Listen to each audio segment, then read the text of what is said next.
Welcome back students.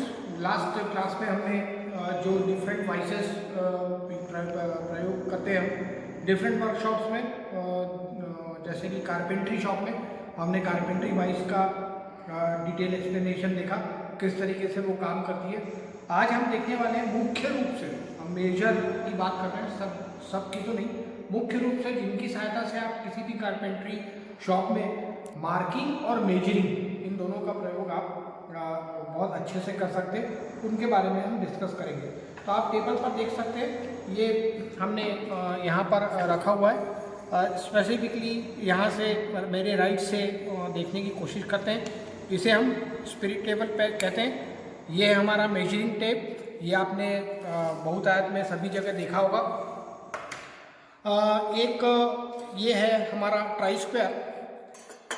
ये है हमारा फोल्डिंग रूल, जिसे मैं यहाँ रख देता हूँ ताकि ये मेजरिंग से रिलेटेड सब एक साथ रहें। और यहाँ तो आपको दिखेंगे, ये है आपका टी बीवेल स्क्वायर, हम इसे कहते हैं टी बीवेल स्क्वायर।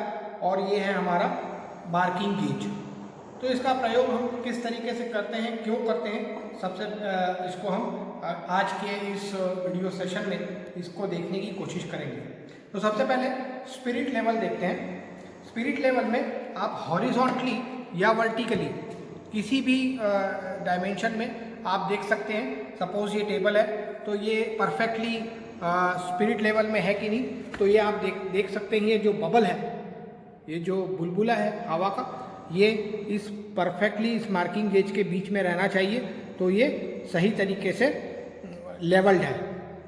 तो जब हम बड़ा और लंबा काम करते हैं और एक्यूरेसी से काम करते हैं, उस समय हम ये स्पिरिट लेवल का प्रयोग करते हैं। अक्सर हमने आपको जब सरफेस प्लेट बताया था तब भी, और ये सारी चीज़ें इस स्पिरिट लेवल के द्वारा ही चेक किया जा सकता है। आप इस स्पिरिट लेवल को इस तरीके से रखकर ये स्पिरिट लेवल से यहाँ पर भी इस बबल की पोजीशन चेक कर सकते हैं कि ये अंडर द मार्क है या नहीं, मतलब ये परफेक्टली स्ट्रेट है। तो स्ट्रेटनेस चेक करने के लिए हम इस स्पिरिट लेवल का प्रयोग मुख्यतः बहुत आयात में करते हैं। लेकिन ये तो जब हम मशीनिंग करते हैं उस समय भी ये बहुत काम आता है। जब लंबा काम करते हैं तब हम स्पिरिट लेवल का प्रयोग करते हैं। लेकिन जो मुख्य रूप से हम स्ट्रेटनेस चेक करने के लिए प्रयोग में लाते हैं, वो यह एक साधारण सा दिखने वाला टूल है, जिसे कि हम टी स्क्वायर कहते हैं। इसकी जो ये बार है, ये परफेक्टली स्ट्रेट रहती है एग्जैक्टली 90 डिग्री पर, और इसमें एक स्केल रहती है, यह भी परफेक्टली 90 डिग्री पर रहती है।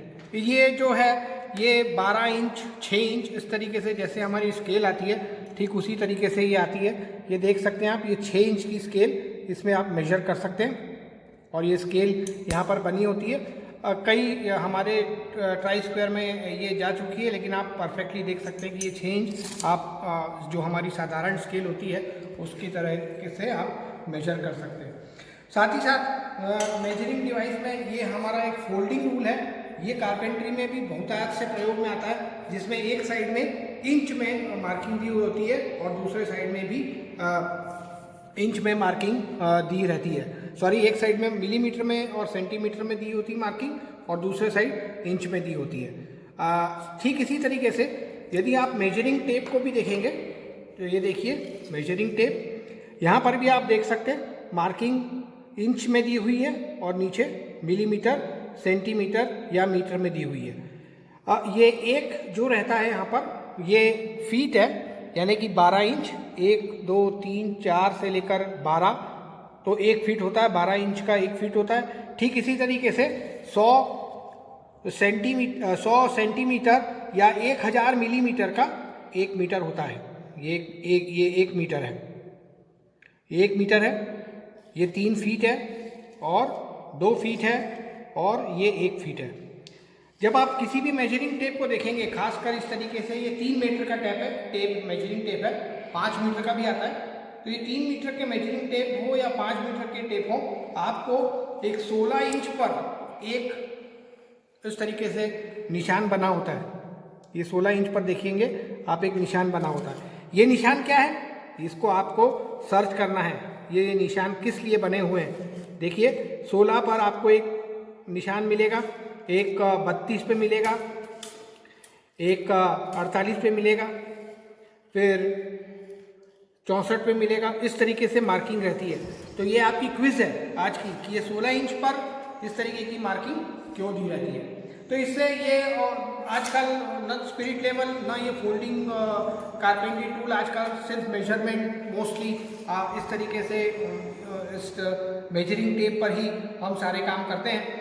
और मोस्टली आप मेजरिंग फिटिंग इसमें जो आप कारपेंटर को भी काम करते हुए देखेंगे तो पाएंगे कि वो सारे मार्किंग इस मेजरिंग टेप के माध्यम से ही मोस्टली बहुतायत में करते हैं। स्ट्रेट नेक चेक करने के लिए हमें ये आपने पहले भी 11वीं 12वीं 10वीं में जब भी लेबोरेटरी के प्रैक्टिकल्स किए होंगे तो आपने देखा होगा कि हम जब भी किसी, अब ये देखिए स्ट्रेट नहीं है, तो ये देखिए हम यहाँ पर इसको रखेंगे तो ये आप देख सकते हैं कि ये सरफेस स्ट्रेट नहीं है। लेकिन यदि स्ट्रेट होगी परफेक्टली तो आप देखेंगे कि ये बिल्कुल सीधा आएगा। ये देखिए ये बिल्कुल सीधा स्ट्रेट आ रहा है, यहाँ पर कोई गैप नहीं है।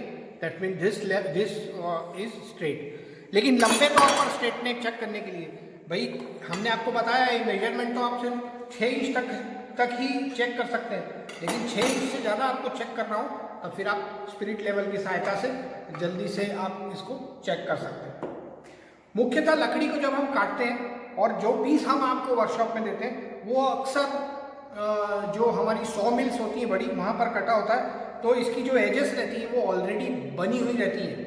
लेकिन जब हमारे घर में जब भी लकड़ी का काम होता है तो आपने देखा होगा तो जो कारपेंटर इस पर काम करता है वो हमेशा इसकी एज को कुछ इस तरीके से चेक कर लेता है कि भाई ये, जब हम स्ट्रेटनेस चेक करते हैं लंबे में तो फिर हम इस तरीके से देखकर भी ड्यू टू एक्सपीरियंस हम देख सकते हैं कि इसकी जो स्ट्रेटनेस है वो सही है कि नहीं।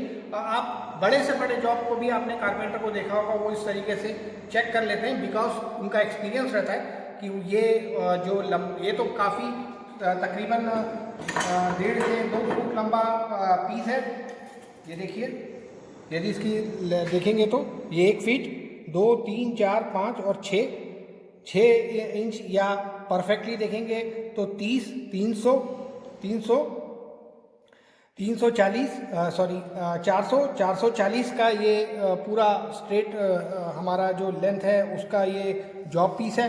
तो ये जो आप देखेंगे तो ये स्ट्रेट ऑलरेडी रहता है जब हम आपको प्रोवाइड करते हैं। लेकिन जब आप लंबे समय के लिए इसको देखेंगे तो आपको काम करते समय स्किल डेवलप हो जाता है और उसके बाद आप इसकी स्ट्रेटनेस बहुत आसानी से चेक कर सकते हैं। यही स्ट्रेटनेस चेक्स इस तरीके से लंबी जो हम आपको बता रहे हैं वो जब आप फिटिंग शॉप में अपने जॉब पीस को बनाएंगे तो भी आप इस तरीके से स्ट्रेटनेस चेक कर सकते हैं। तो स्ट्रेटनेस चेक करने के बाद हम आपको आज के वीडियो में 2 और मुख्यतः बताएंगे। एक है आपका टी बीवल स्क्वायर और दूसरा है आपका मार्किंग गेज। तो ये सबसे पहले हम इस मार्किंग गेज को देखते हैं। मार्किंग गेज में किसी तरीके का कोई भी डिमेंशन नहीं दिया रहता है, सिर्फ एक स्क्रू नट रहता है जिसकी सहायता से ये स्लाइडर घूमता है और आप इसके पाएंगे कि इसमें एक नेल लगी हुई है। नेल यानी कि हमारी कील, ये कील लगी हुई है। मुझे सपोज कोई एक मार्क लेना है, सपोज 10 mm का, और उस 10 mm के मार्क को मुझे एक लंबे लेंथ पर लेना है। सपोज ये मेरे पास ये लकड़ी का टुकड़ा है और इस लकड़ी के टुकड़े पर मुझे यहाँ से यहाँ तक मार्क करना है। तो मेरे पास क्या विधियाँ हैं? मेरे पास एक विधि है कि मैं स्केल खोलूँ और 10 mm या चलिए 40 mm लेता हूँ। 40 mm पर मैं ये मार्क करूँ, कुछ इस तरीके से मार्किंग करूँ और कर देते हैं। ऐसे 4-5 जगह मैं मार्किंग करूँ और स्केल की सहायता से इन चारों मार्किंग्स को एक साथ जोड़ूँ। ये मेरे पास पहला अल्टरनेट है। लेकिन हमारा जो मोस्टली वुड वर्किंग में जब हम मार्किंग करते हैं तो हम इस मार्किंग गेज का प्रयोग करते हैं। इस नेल और इस मूविंग जॉ को हम इसके बीच का डिस्टेंस 40 mm सिलेक्ट कर लेते हैं। देखिए जैसे मैंने मार्किंग की है यहाँ पर, और मैं इसको इस तरीके से सेट कर देता हूँ नेल को, और यहाँ पर इसको टाइट कर देता हूँ अच्छे से।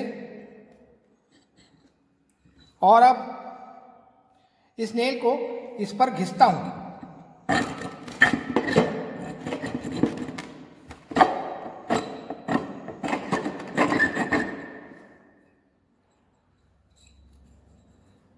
Just a minute.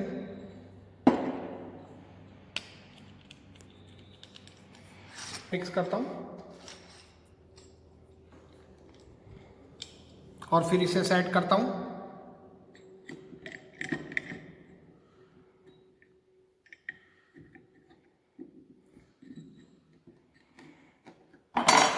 अब देखेंगे आप इस तरीके से, क्योंकि ये लेंथ आप देख सकते हैं ये सीधी नहीं है, इसलिए मुझे ये लेंथ सही नहीं मिल रही है। अदरवाइज मेरी लेंथ एकदम बराबर आएगी। जैसे ही मेरी जो यहाँ पर देखिए इसमें आपको उभरा हुआ है, यहाँ कम है, ये लेंथ ठीक नहीं है, इसलिए मेरी लकीर भी जो लाइन मैंने मार्क की है वो टेढ़ी मेढ़ी आ रही है। सपोज ये मेरा परफेक्ट मार्क होगा और मैं यहाँ से मार्किंग करूँगा नेल से, तो ये देखिए एकदम परफेक्ट लाइन आएगी।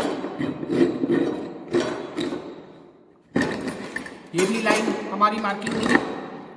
तो इस तरीके से हम मार्क एकदम एग्जैक्टली कर सकते हैं किसी भी लंबे स्तर पर विद दिस मार्किंग गेज। और इस तरीके से हम लाइन को मार्क करते हैं और उस लाइन को मार्क करने के बाद हमें यदि इसको काटना है या इसमें स्लॉट बनाना है, वो सारी चीज़ों को निर्धारित करते हैं। मार्किंग गेज के साथ ही इसमें एक नेल लगी है, इसके अलावा एक और नेल लगी होती है, वो भी फिक्स नेल रहती है। वो जो नेल रहती है वो मूविंग नेल रहती है और उसका डिस्टेंस भी हम आगे पीछे कर सकते हैं और हम उसे मॉर्टिस गेज कहते हैं। उस मॉर्टिस गेज में आपको जैसे मैंने यहाँ दो लकीरें एक स्लाइड से और दूसरी साइड से खींची है, आप उसी एक मॉर्टिस गेज से आप दोनों लाइन एक साथ खींच सकते हैं। तो ये बेनिफिट रहता है। ये हमारा एक ही मार्किंग गेज है, लेकिन इसमें दो और आते हैं जिसे कि हम मॉर्टिस गेज कहते हैं, जिसमें दो जो नेल्स रहती हैं वो होती हैं। और इसके साथ ही अब हम आप देख सकते हैं कि हमने इस मार्किंग गेज की सहायता से मार्किंग करना सीख लिया है। तो ये टूल का नाम मार्किंग गेज है। Thank you for your kind attention. इस वीडियो लेक्चर में हम देखेंगे कि ये किस तरीके से टी बीवेल स्क्वायर इसका हम प्रयोग करते हैं एंगल को एक जगह से दूसरे जगह ट्रांसफर करने के लिए। मुख्यतः हम इससे ना तो एंगल मेजर कर रहे हैं, ना हम जो अपना निर्धारित एक बार जो हमने एंगल सेट कर दिया उस एंगल को हम कितनी आराम से एक जगह से दूसरी जगह पर ट्रांसफर कर सकते हैं। तो ये तो आप समझ ही गए होंगे कि ये इसमें एक एंगल बनेगा। अब वो न्यूनतम, अधिकतम या स्ट्रेट कोई भी एंगल हो सकता है। जैसे कि आप देख सकते हैं कि अभी फिलहाल जैसे मैंने इसको सेट किया है, ये जो ब्लेड है, जो ये एंगल की प्लेट है, ये भी मेजरमेंट के अनुसार 6 इंच से लेकर आगे आती है। जैसे कि आप देख सकते हैं इसकी रेंज है 9.5 इंच। 9.5 इंच की ये प्लेट है। तो इसकी जो इसका जो आप इसको परचेस करने जाएंगे तब आप अपने हिसाब से आपको कितना लंबा ये चाहिए bevel square, T bevel square, तो उसके अनुसार आप इसको परचेस कर सकते हैं। अब इस टी बीवेल स्क्वायर में मुख्यतः 2 पार्ट होते हैं। एक ये एंगल प्लेट, जो टी एंगल प्लेट देखिए टी है, इसलिए टी बीवेल स्क्वायर बोलते हैं इसको। और ये जो पोर्शन है ये ट्राई स्क्वायर की तरह ही कास्टेड रहता है, ये फिक्स रहता है और आप इसे परफेक्टली 90 डिग्री 90 में आप मेजर कर सकते हैं। तो ये जो सरफेस है आपकी, ये परफेक्टली आपकी हमेशा 90 डिग्री रहेगी। और ये जो एंगल है इसे आपको सेट करना है, जितना भी आपको कोण चाहिए। या तो आप कोण बना लीजिए पेपर पर और टेम्पलेट की तरह यहाँ पर उसको फिक्स कर दीजिए, या प्रोटेक्टर की सहायता से एंगल बना दीजिए और लाइन खींच लीजिए उस एंगल को, और उस एंगल को इस टी बीवेल स्क्वायर की सहायता से इसको जितना भी आपको एंगल है उस हिसाब से सेट कर दीजिए। सेट करने के बाद इसको इसके जो नट को स्क्रू नट को टाइट कर दीजिए। और उसके बाद आपको जहाँ पर भी ये बनाना है, सपोज मुझे ये एंगल सपोज 120 डिग्री एंगल है, इसको मैं यहाँ पर मेजरमेंट कर सकता हूँ कहीं पर भी, जैसे भी आपको चाहिए। यदि आपको ये पीस निकालना है तो इतना, यदि आपको ये पीस यहाँ कॉर्नर से निकालना है और ये आपकी स्ट्रेट एज है, तो ये क्योंकि स्ट्रेट है that is the fine, but ये आपकी जो एज है ये स्ट्रेट होनी चाहिए। इस स्ट्रेट एज को इस कॉर्नर की सहायता से भी आप यहाँ से मार्क कर सकते हैं कुछ इस तरीके से, और ये मार्किंग करने के बाद आप आरी की सहायता से या सॉ की सहायता से इसको काट कर अलग कर सकते हैं।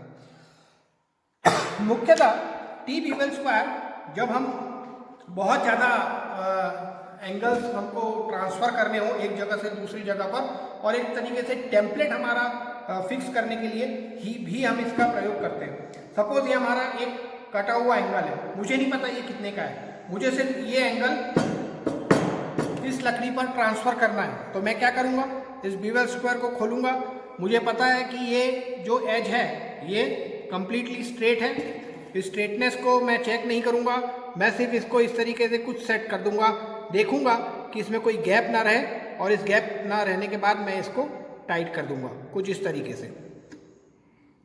अब मुझे नहीं पता एंगल कितने का है, मुझे बस ये एंगल यहाँ बनाना है, ये मेरा पर्पज़ है, तो मैं क्या करूँगा, इस एंगल को यहाँ से लेके, देखिए मैंने ले लिया है मार्किंग, और इसको मैंने टी बीवल स्क्वायर को सेट कर दिया है। ये आप देख सकते हैं ये 90 से ज़्यादा है, ऐसे दिख रहा है, मुझे मेजर करने की ज़रूरत हमको बिल्कुल नहीं है।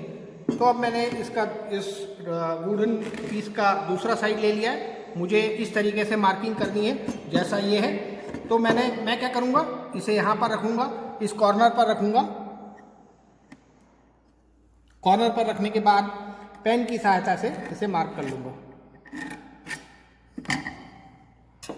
और फिर मैं ये पीस यहाँ से निकाल दूँगा।